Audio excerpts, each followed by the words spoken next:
You're recognized. Thank you, Mr. President. To the Craddicks, wow, I cannot believe it has been 50 years. So you started in the House before I was born. And I don't mean that in that you're old, Speaker Craddick. I mean that you're wise. And I could tell so many stories of when Tom was Speaker of the House in 2003. I was a sophomore. So I served one session under Pete Laney in the minority party.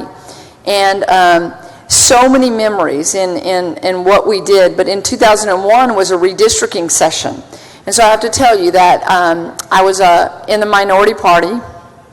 I was female. I was rural.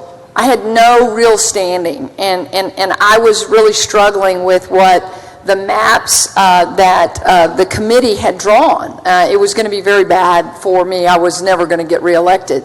And I remember that Tom had set up a shop in his office, and they were drawing an alternate map. And we just couldn't get it to work.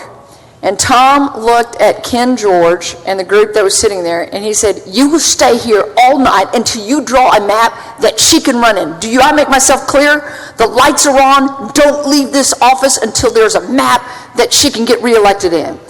And I will tell you that we stayed all night.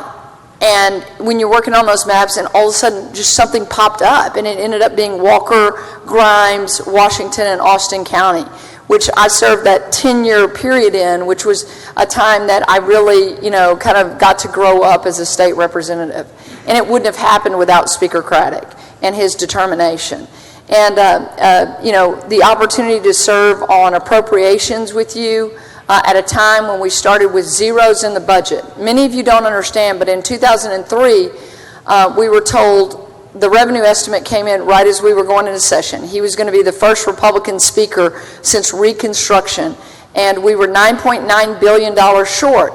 And so Governor Dewhurst at the time, Rick Perry, and Tom Craddick decided we're not going to do a base bill. We're just going to print zeros in our budget. And literally that big base bill, and I wish I would have saved it, had zeros on every page. It had the bill pattern, and out beside it was 0, 0, 0, 0, 0.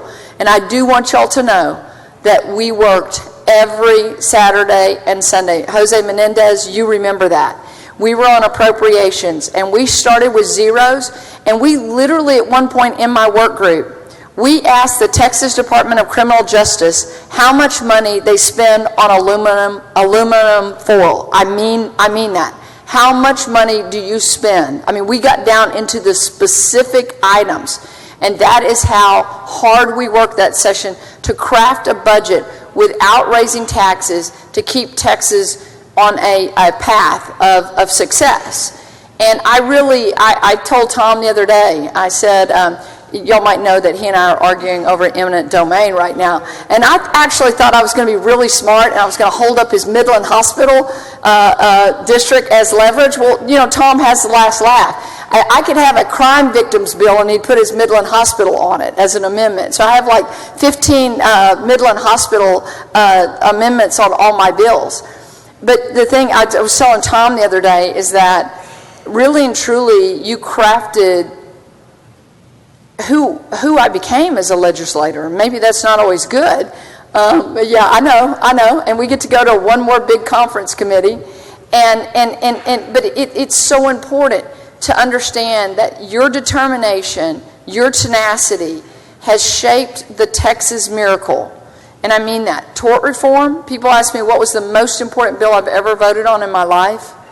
It was that bill, and it began the Texas miracle, and it only happened because of your leadership. So for those 6 years, I thank you, but I admire you for the 50. So God bless you. And Nadine, when Tom came to R-Brenham to ask me for his vote for Speaker, I said, well, I'd rather vote for Nadine, but if I have to vote for you, I will. Thank you both for being great Texas icons, and Mr. Speaker, you definitely married up with Nadine.